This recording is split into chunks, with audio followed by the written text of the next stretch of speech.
Ladies and gentlemen, welcome to the Turnbuckle Sessions. I'm your host, Chad Smith, in place of the staple. Where's Tom? Tom, I'm filling in tonight, guys. Wanted to give you guys some content on Wednesday. That's Sessions Day, so try to put something out, something short, something a little fun to keep this ball rolling. Uh, as always, before we get into it, go to theturnbuckletavern.com. Check out all the stuff we have there. Instagram, Twitter, YouTube. Please subscribe. Trying to grow that thing. Go to Apple, leave us a 5-star review. If you leave us a 5-star review, you'll get a free sticker. What's better than a free sticker? You can stick it anywhere you want. Yeah, so we got all that stuff. We have t-shirts, prowrestlingtees.com/tavern. We even have a Teespring. Pick yourself up a coffee mug, a tapestry, a pint glass, a hoodie, a crew neck. The options are unlimited. So go support the tavern any way you guys can. Also, special announcement, November 2nd, 2021, we will be launching myself and the Hawkster, the two film school rejects here at the tavern. We dusted off our old VCR, the tavern's old VCR, and we're film nerds.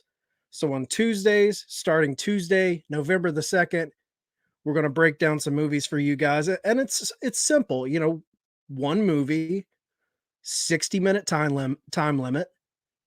And we're going to talk about the films we love and maybe turn you guys onto something and get some good discussion. I'm sure it's going to be on the Tavern podcast feed, so you won't have to subscribe to anything new. But I'm sure there's wrestling fans out there that like movies, right? I can assume that. Yeah, I'm sure there are. But today, this will probably be quick, like I said. But I wanted to talk about no guest. I'm flying solo, so take it easy on me, guys. I wanted to talk about the relationship between All Elite Wrestling and ECW. We see a lot of comparisons of this company. A lot of people compare it to TNA, the way they grab their roster from they got a lot of old school guys. We've got Sting in there, but they also have some of those young guys like TNA had with Samoa Joe and AJ Styles at the time. So there's similarities there. We obviously hear the similarities of Bischoff and WCW and that just true competition to WWE. And obviously ECW is brought up too, but I wanted to focus on the ECW comparison tonight because I think it runs a little deeper than what some may even consider or think about. So yeah, first and foremost, Tony Khan. We've heard the stories. He had his dad take him to the ECW arena. Now think about that, guys. He was 13 at the time. So Tony Khan, I guess, got accepted into this prestigious academic high school. And head of his class, I think I heard him say somewhere that he tested in like the top 1% of the country to get into this school. Very hard to get in. And he didn't want to go. He had his friends at his high school.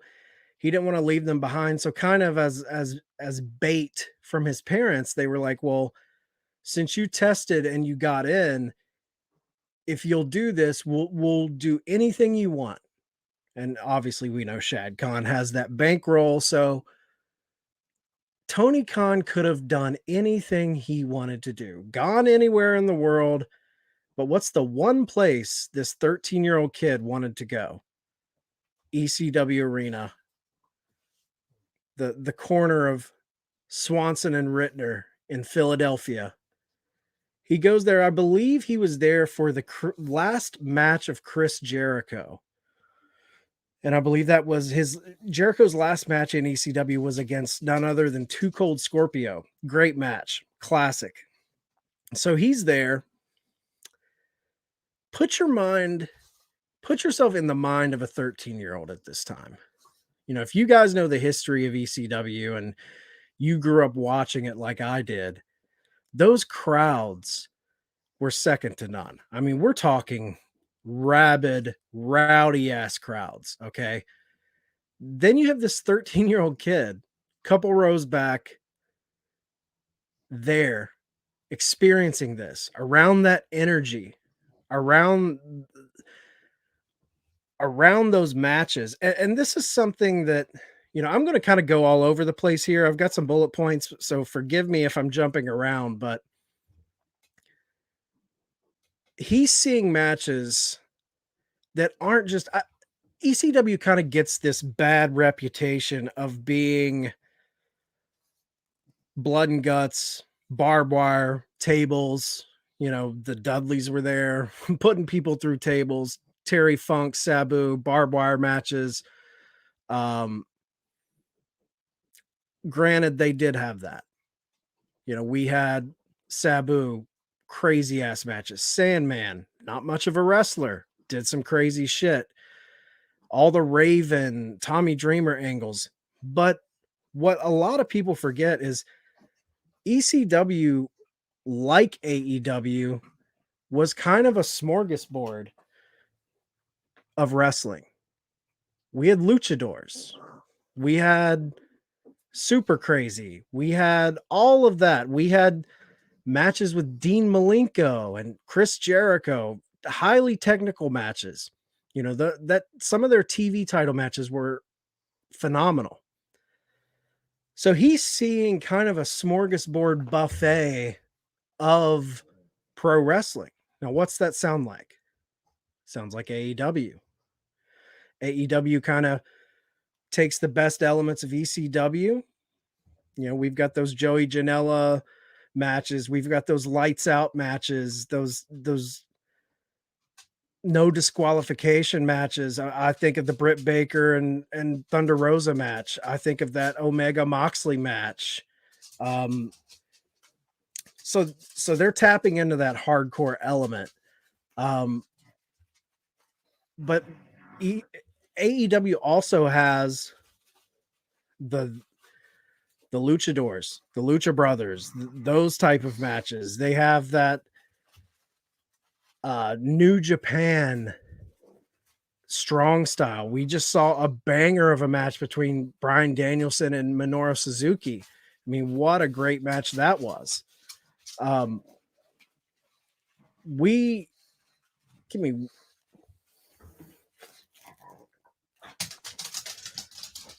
got a dog in here and he's wanting to play, so forgive me. Yeah, so just the variety of matches that I think truly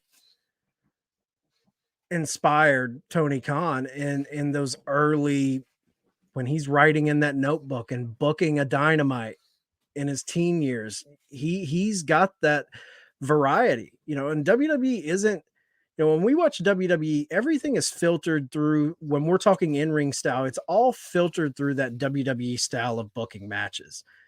With AEW, it's very much from that ECW school. They have a little bit for everybody. Now, talking about Tony Khan, you know, he had those tickets, those seats right by the ring. He's seeing all of this stuff, you know, and there's a pretty iconic picture that you can check out, and I have it here, where you see a young Tony Khan ringside. I mean, look at this picture. See the kid in the orange, well, it looks red, but the orange Taz shirt. That's Tony. Right there. We got Devon Dudley in the ring. Tony Khan. And he's been quoted as saying his two favorites were Jericho and Taz. and that he wore that Taz t-shirt so much it kind of became what he was known for in high school. Incredible. You know, to be a fan during those days, I myself never got to attend an ECW show during its heyday. Now, me and Sneed did get to go see ECW One Night Stand in 2006, and the crowd, man, you've never been to a show like that unless you've been to a show like that. You know what I mean? You can hear stories about it. You can watch all the shows, you can see the crowd reacting live on your TV screen, but to be in there, the energy is you can't even really describe it in words. And the only thing I've seen kind of on that level would be an AEW. You know, AEW All Out, the energy there was very, very, I mean, it was right there with that ECW One Night Stand we attended. But, you know, Tony being there as a young kid and shaping the way he looked at things, you know, there's another picture, I believe he's holding up a sign. Um, and I'm wanting to say it's a Jericho sign. Maybe you guys can tell me what you think. I don't know. It looks like I mean, it looks like Jericho, but it's a tiny little sign. He's just mark it out, man. He's just like us. You hear a lot of people say that. Oh, he's a fan. He's a money mark. Whatever derogatory term you want to throw at him when it comes to stuff like that. But isn't that what we all want?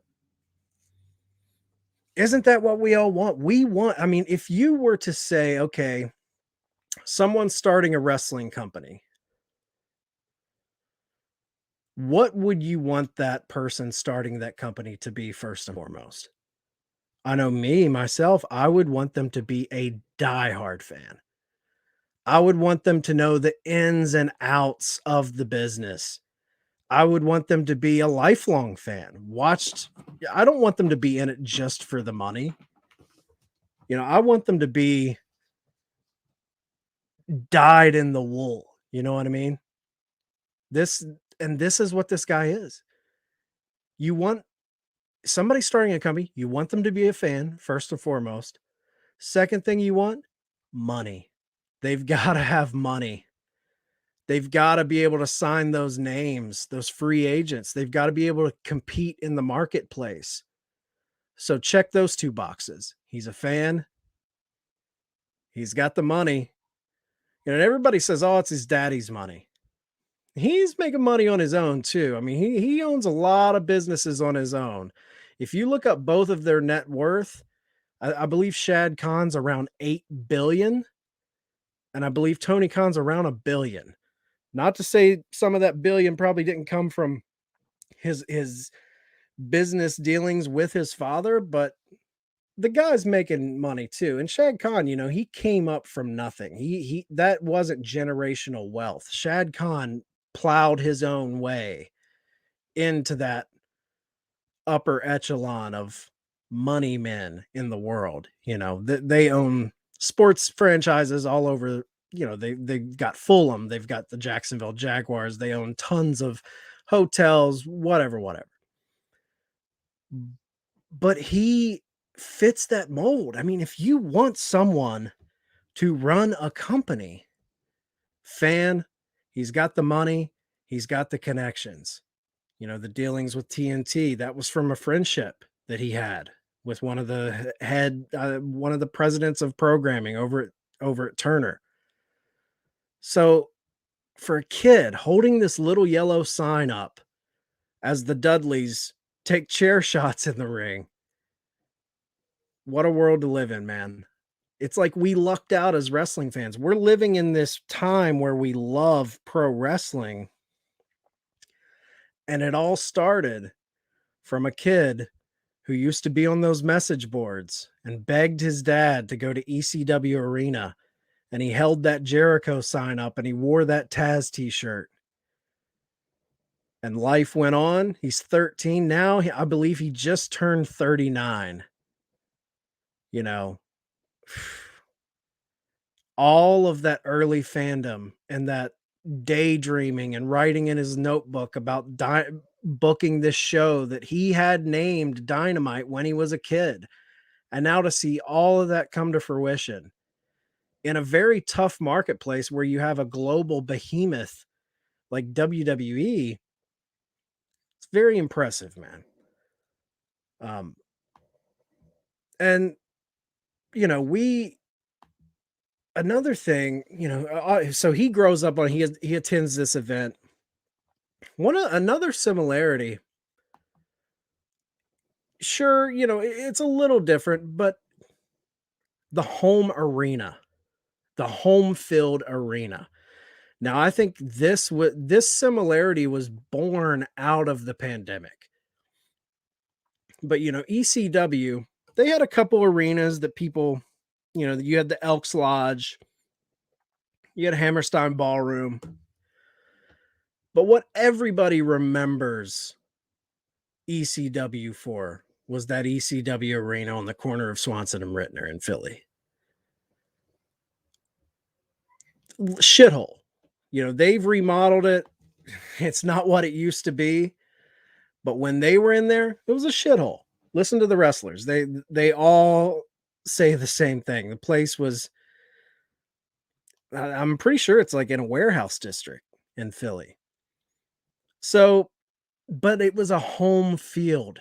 When they came there, the crowd, that was their home team, man. Those Philly fans really brought the energy.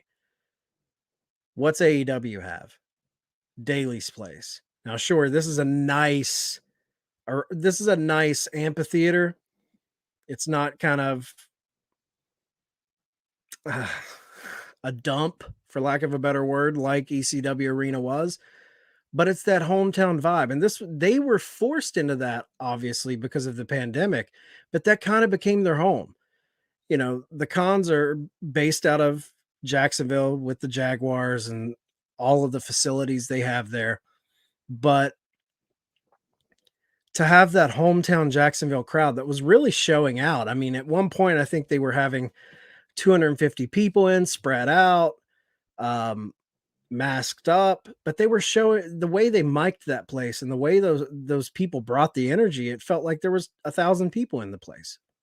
Me and Sneed and Hawk were lucky enough to go to Daly's Place for Double or Nothing when they finally went to full capacity. And there was a lot of out-of-towners that came in for that show, but there was a lot of those tried and true regulars that really brought the heat, man. That crowd was live. So that's a similarity to me. They both kind of had this home base feel. Now, I guess you could argue that WWE kind of had that home base feel at one point with Madison Square Garden, but they're so far removed from that feeling. Like, to me, when I think WWE coming to New York City, I almost think the Barclays Center now. Brooklyn. I know they returned in recent years to Madison Square Garden, and at one point that was their home. But today they're not. I don't think of that as their home anymore. They're so big, they travel so much, and they didn't keep that constant relationship with MSG. ECW always had ECW Arena when it was around. Right now, AEW has Daly's Place. They do return shows there. So I thought that was a pretty interesting similarity of the companies. Big thing, obviously. And so Tony Khan starts AEW. He's got one of his first signed, Chris Jericho. Now, I get it. We don't know. When I think Chris Jericho, I don't think ECW original, although he was there in the early days. He was putting on phenomenal matches. This was prior to his WCW run. But Tony Khan also went out and signed a couple legends. We had Dean Malenko. He's he's a backstage coach, as they call them in AEW, producer, whatever, agent, whatever you want to call them. So Dean Malenko's there. Now, I still tend to think of Dean as more of a WCW guy, but some people may consider him an ECW guy. I know that, again, like Jericho, it was prior to his WCW run when WCW kind of raided the roster of ECW in a lot of ways. But the two big ones for me that really stand out that Tony hired is Jerry Lynn, one of the best in ECW, in my opinion. I mean, his feud with RVD, incredible. And Taz. Taz has been on commentary, but he's also kind of been in that managerial position with Team Taz and Ricky Starks and Hobbs and Hook and all those guys. So instantly he's pulling one of his favorites, his personal favorites, Taz, brings him into the company. Jerry Lynn as a coach slash agent slash producer, working a lot of those matches, putting a lot of those matches together. And you see that energy that those guys brought, and imagine having those ECW legends there for your young talent to lean on. I think Taz, one of the most intense wrestlers ever in wrestling, but also one of the best stickmen. I mean, his promos were incredible. So, hiring ECW originals. Not only are you getting the skill that they bring, but I think an underrated thing that they bring is attitude. I mean, Taz, who has more fucking attitude than Taz? And he very much has that thumb his nose up at authority, not just in his character, kayfabe, whatever. He's got that in his core, just as a human being. Kind of that stick it to the man vibe, And we see a lot of that in Tony Khan chirping on Twitter, which I love. When you have people like Taz there, they're buying into this. This is a rallying cry from Tony Khan. When he's talking shit and getting pumped up that they won in the ratings or whatever, people like Taz feed that. They want that rallying cry, guys. I mean, they really rally behind that shit. It's something we all want to hear. And being a young company going up against a behemoth that has kind of monopolized the industry for 2 decades, I think you need that. I think it fires up your young guys. It makes you feel like you're a part of something. So hiring those ECW originals brings in that connection. And another thing that I don't think a lot of people think about, if you know the history of ECW, there was a succession. They kind of branched off when they became Extreme Championship Wrestling and they went away from Eastern Championship Wrestling. And Shane Douglas gave that epic promo in the ring where he threw the 10 pounds of gold, They broke away from the NWA. Now, AEW, you can say AEW was born of its own. And they weren't a part, they're wholly original. They're not coming from another company per se. But I would say look at it a little deeper here. AEW's core talent, those OG AEW guys. I'm talking about Cody, I'm talking about the Bucks, I'm talking about Hangman, talking about SCU, Christopher Daniels and Scorpio Sky and Frankie Kazarian. All of those dudes were heavy into Ring of Honor. All Out or All In. All In was a joint production between Cody, the Bucks, and Ring of Honor. Ring of Honor pretty much gave them the production end of it, the rings, the lights, they helped on that back end. And they actually still own All In. That's why there hasn't been an AEW release of that show on DVD. That that was kind of the prelude to AEW.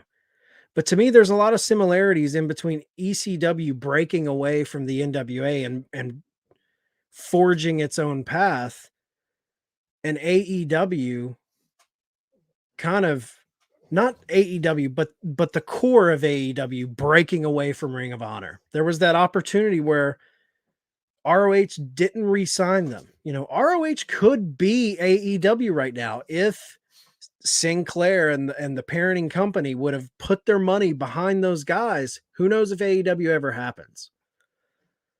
So there's a lot of similarities there. Another big one, AEW's use of licensed music. Who was doing that the most? Who became really synonymous with that? ECW. Now, we all know Paul Heyman was skirting the laws. He did this without approval. They were just this little company in Philly, and they would, they had Sandman coming out to Metallica. They had RVD coming out to Pantera. They had New Jack coming out to Natural Born Killers. And the crowd participation. Everyone singing Enter Sandman when Sandman's coming to the ring, smashing beers on his head. RVD, you're doing the respect Pantera. Crowd participation over licensed music. Now, Paul Heyman, he was doing this without approval and skirting the law and doing all that. But Tony Khan saw how the crowd really reacted to that music. It's built in. We know those songs. It's not, all love to Mikey Ruckus, obviously Jim Johnson, all the great composers who make incredible entrance themes. But you throw Enter Sandman in, that's built in. We know that. We can sing that. And Tony Khan saw that. And Tony Khan went out and bought the Pixies. Where Is My Mind? He bought Tarzan Boy.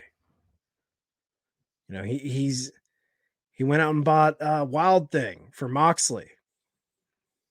And when these people come to the ring, Jungle Boy, Mox, Orange Cassidy, especially Jungle Boy and Mox, crowd's into it, man. When we were at Double or Nothing in Jacksonville and Jungle Boy came out, the crowd was lit. Hands waving back and forth. Everyone, you're into it. So that's another similarity between these two companies is the heavy use of original licensed music. Now we have Jericho's Judas, obviously. That's Jericho's band. So it's a little easier to get that money, but it's an actual song. It's a song you can hear on the radio. Another one, now this is a bit of a stretch. Another similarity is Barely Legal, their first pay-per-view, ECW's first pay-per-view. The main event for that, the main event world title match was Terry Funk against Raven. Now, AEW's second pay-per-view, but it was the pay-per-view where they crowned their world champion, was Hangman against Jericho. Both of these matches, title matches for their world title, each company's world title, and the matchups seem very similar to me. You've got a legend, a vet, Terry Funk, Chris Jericho, going against a company original. And I know that's a stretch. Hangman, he's got ROH, he's got New Japan. Raven had Scotty Flamingo, Johnny Polo, but I mean, come on. they're cutting these are the characters that, I mean, Raven is Raven.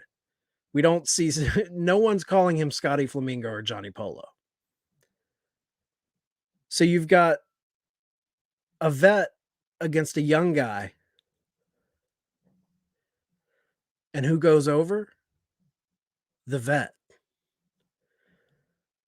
Why is that? You need that name to carry your company. And I think that's something that Tony Khan looked at. Terry Funk was that guy in early ECW. He brought legitimacy to this company. This was Dudley's weren't anyone yet. Taz wasn't anyone yet. Terry Funk brought that legitimacy. Hangman in 2019, August at All Out, there were people saying, "Oh, he should be the champion because they want to put an emphasis on young talent and putting people over." You can't, man. You got to put it on Jericho. That first title, that first champion, good move. You put it on the vet. And like they always say, sometimes you don't have to go over to get over. And what happened? Raven and Hangman, both in each of their respective careers after those matches, went on to become cornerstones of the company. So I think that's a big similarity. Another similarity, cross promotion. ECW did a lot of cross promotion with USWA. And obviously we know that relationship they had with WWE. Now, I'm not sure when the Vince McMahon money started pumping into Paul Heyman's pockets to kind of help supplement the ECW promotion. But we do know that they were doing business together before WWE was publicly known to be helping them, before they publicly bought the company. They were doing crossovers, which is very rare for WWE in the current state. They hardly ever, when's the last time they did that? Was it ECW? I can't recall. I know they've way back in the day, they dabbled with New Japan and some stuff like that. But so that was interesting. ECW and that whole WWE invasion, they're showing up, sitting ringside. I was eating that up as a kid.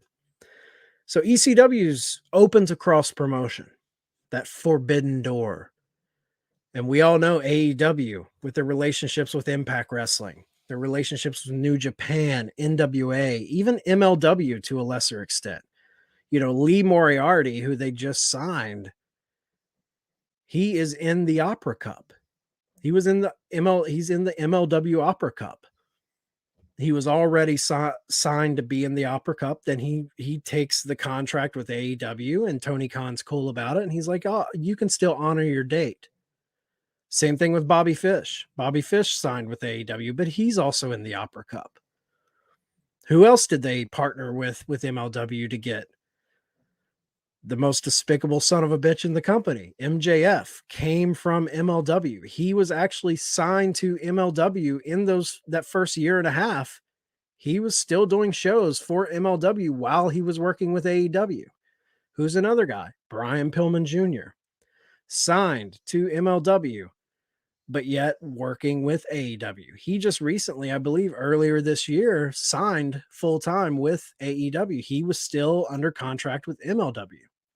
So they have a friendly situation going, but I believe a little bit of that was a contract kind of loophole that allowed them to work other places, because I believe in the contract they actually listed the companies that they could not work for, WWE, New Japan, that type of thing. But when they made those contracts, it was prior to AEW existing. So there was that loophole where they could actually work for them and it wouldn't go against their contract. So that's a similarity, the forbidden door cross promotion aspect. Another similarity, appeasing the fan base. Paul Heyman was known, if you listen to Bully Ray talk about this, Paul Heyman always at any show, he was in the arena. He wasn't back at Gorilla or Dusty Position or whatever you want to call it. He wasn't back at a monitor. He was in the arena listening. He wanted to see how the crowd reacted to certain things. What did they pop for? What were they not really into? Tony Khan, although at a monitor back there, he's listening. What's he listening to now? He's listening to Twitter. He's listening to Instagram. He's hearing what people are bitching about. He's hearing about what people love. You know, when the whole Suzuki incident happened, what happened? The very next week, it's part of the canon in AEW. They bring it out, they talk about it. It becomes part of the shtick. If fans don't like something, he talks about it. He tries to make up for it. Both of these guys listen to the fans. If they're buying into one thing, they will lean into that. If fans like a certain thing. I think about Brandy and Awesome Kong and Luther and the Nightmare Collective. Fans weren't feeling that. What happened to that? It got killed pretty quick. We got out of that because it was not good. So they're listening. I don't think WWE listens enough. Remember when all the McMahons and Triple H came down to the ring and said, "We're listening now"? That was 2018, guys. I would say it's gotten a little worse since then. And that's being generous. What's another similarity? The die-hard fan base. The rabid interaction and loyalty of the fan base. I think I'm one of those people. I think you should watch whatever you want to watch. Like Tony coined that phrase recently in one of his interviews. WYW, watch your wrestling. I'm the same way. Watch whatever you want to watch. But I also believe don't shit on other people for not liking what you watch. It's okay. You can like all companies. You can like one, hate the other. You can hate them all. I don't really give a shit. Watch what you want to watch, hate what you want to hate. I don't really care. But the AEW faithful, you can see it at the shows. When you go to a live show, they're there for the company. They feel like they're a part of the revolution. We feel like we're a part of, even though Tony's a billionaire and we have all this money, we feel like we're a part of this upstart, small mom and pop operation. And we're this mom and pop diner going against McDonald's down the street.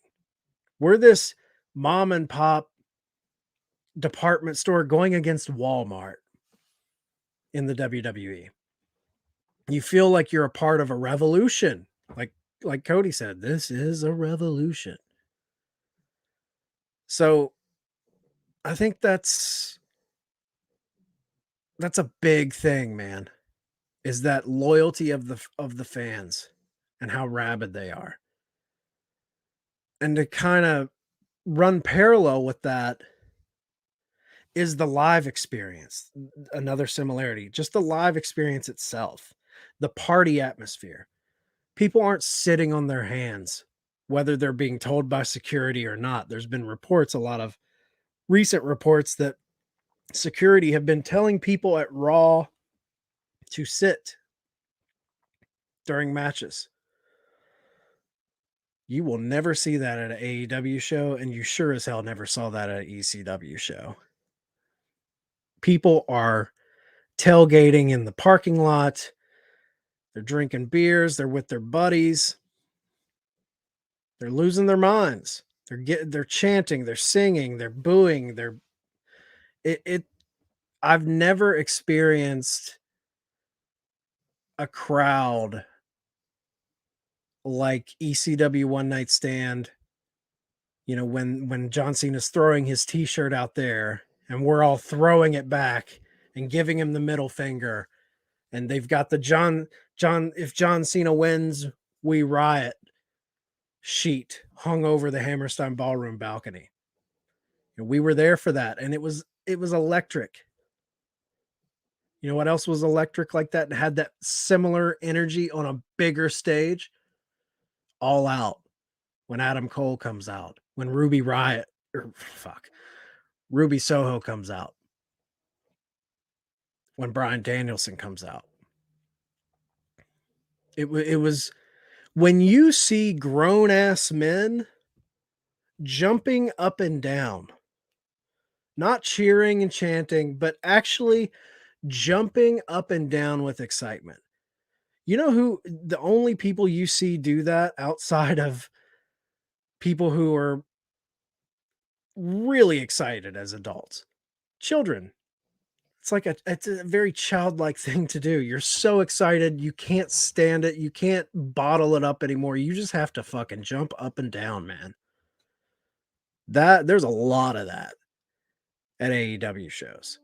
And there's a lot of that. There was a lot of that at ECW shows. People just losing their mind. They can't control their energy, so they just have to move, shake, jump.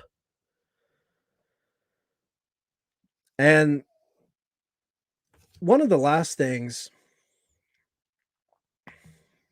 is the commitment to long-term storytelling. Now, I think there was a Forbes article. There was some article saying that WWE has a corner on storytelling versus AEW, who's more matches. I could not disagree more. I think the long-term slow burn aspect of Tony Khan's storytelling is chef's kiss. Genius. The Easter eggs that he plants in there this isn't a show like Raw where you turn it on and you're doing your laundry or cooking dinner. You have to watch. There's so many little Easter eggs in there. And it reminds me a hell of a lot that slow burn, long, make them wait storytelling of ECW. I'm thinking of Taz and Sabu. Remember this? I mean, this is for you guys that weren't up on this angle.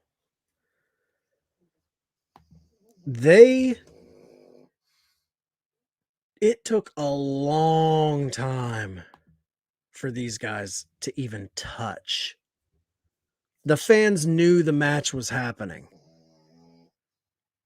but they just kept keeping them apart. Don't let them touch. Don't let them touch. So when this match, when they're staring at each other here, the crowd is at a boil because we've waited and waited and waited long term. And Taz chasing that ECW World Championship. He was so disgruntled, he created the FTW title. His journey to get that ECW World Championship. Long-term storytelling. Tommy Dreamer and Raven. Tommy never getting that win. Always getting beat. The ups and downs with, so many layers to that Raven Tommy Dreamer story. The camp, the history at camp, with Beulah and so good. Tommy Dreamer didn't get a win until their final match. This was years of storytelling, long-term storytelling. What's that remind you of? There's even, we've got, let's see, there's a few. Well, I got to show this shot for the people on YouTube. That Tommy Dreamer Raven, that is a feud that if you guys aren't up on that, go back. If you've got your Peacock, I can't stand that it's not the network anymore. I've got to call this shit Peacock. But if you've got the network, Go check all these matches out if they even have it. I don't know if NBC came in and ravaged the ECW library, but the Dreamer Raven feud, incredible. You've got the quintessential good guy everyone was pulling for who could never get the win. And you've got, the despicable Raven. And this feud, these long-term storytelling, it really, especially those, the Taz Sabu, the Taz chasing the ECW World Championship, Dreamer, Raven, those type of stories really remind me of, I think, probably the greatest story in AEW. The one we've all been waiting on, and that is Hangman, Omega, and that journey. This goes all the way back to Hangman leaving the Elite. And then we have, let's start at the beginning here. He leaves the Elite to go on his own after he feels like a loser after he loses the title shot against Jericho. He kind of goes in with Kenny and goes after those tag titles, and they win the tag titles. And they had a hell of a run. They win the tag titles on the Jericho Cruise at Dynamite. They have this killer run. FTR takes the belts from them. But even in their run, there were constant teases of dissension. There was constant teases of, oh shit, is Kenny going to turn on him? And he never did. There was a few moments, pick a chair up, look at him, he puts it down, but we know what's coming. We know where this train's heading. And then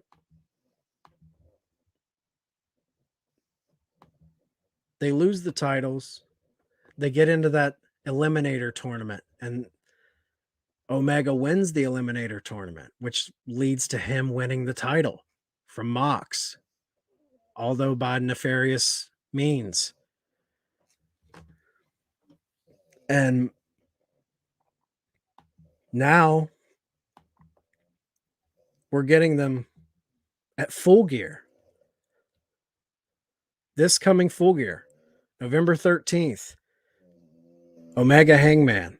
There was even that match where if Hangman didn't win, he lost his opportunity, and they took it away from him because everyone thought it was going to be this past All Out. Hangman lost his opportunity. He doesn't go to All Out. Now we all know that he had a baby and went to be by his wife's side during all of that. And now he comes back as the Joker in the casino ladder match, wins the chip, and now over 2 years in the making, this story's paying off. That is ECW Taz Sabu, do not touch until we get the match type of shit. Long-term storytelling.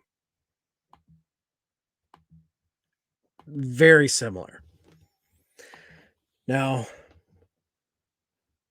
in closing,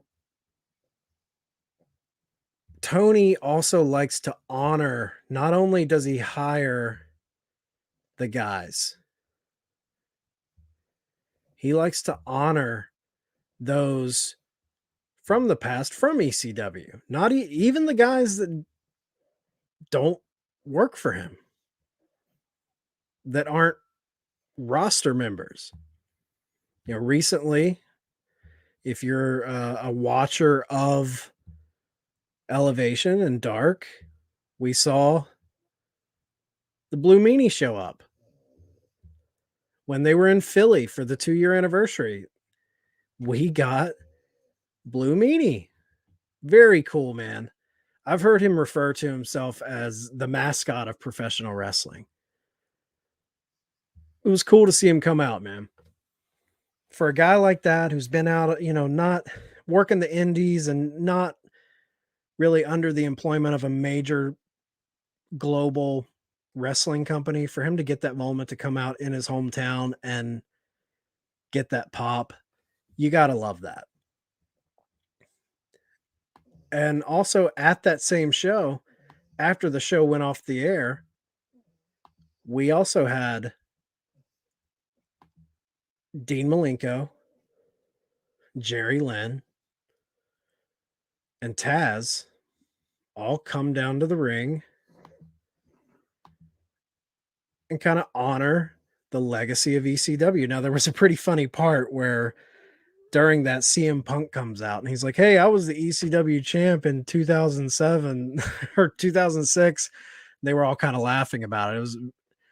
But if you look at this picture on the YouTube version of Sessions, it's pretty wild, man. Earlier on, I showed the photo of Tony Khan as a 13-year-old boy holding that sign in the crowd, watching the Dudleys, watching Taz, watching Jericho, 13 years old.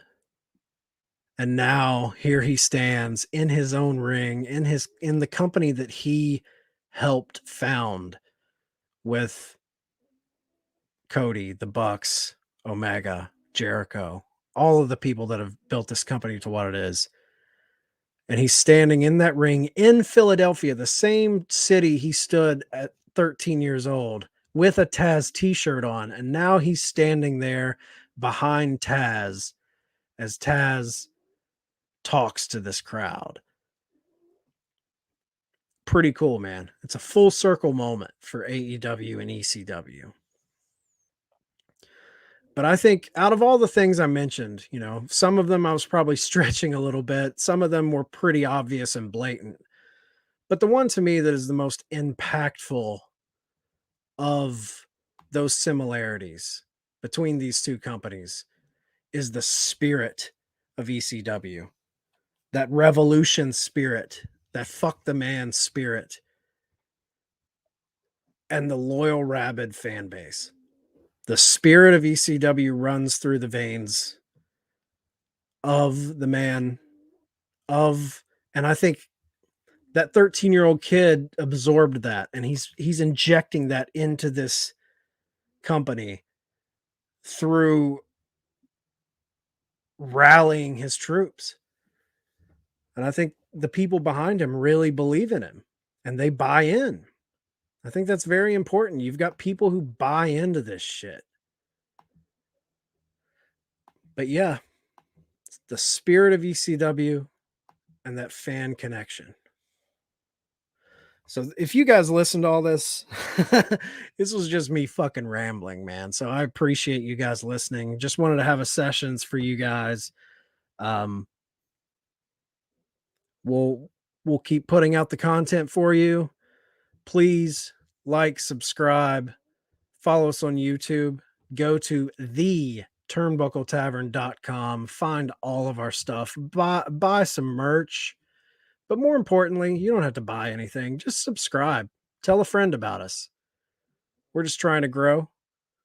Give us a 5-star review. Anytime you guys comment, like, subscribe, review, that type of stuff throws us in that evil algorithm and pops us up in people's feeds that may not see us or may not even know we exist. So any of you diehard listeners or regulars at the tavern, when you guys do stuff like that, it really helps us out and we really appreciate it. So thanks for listening, guys. This has been the Chad version of Sessions. So for whatever that's worth. Yeah. Until next time, I'll steal Tom's line. Peace, love, and pro wrestling.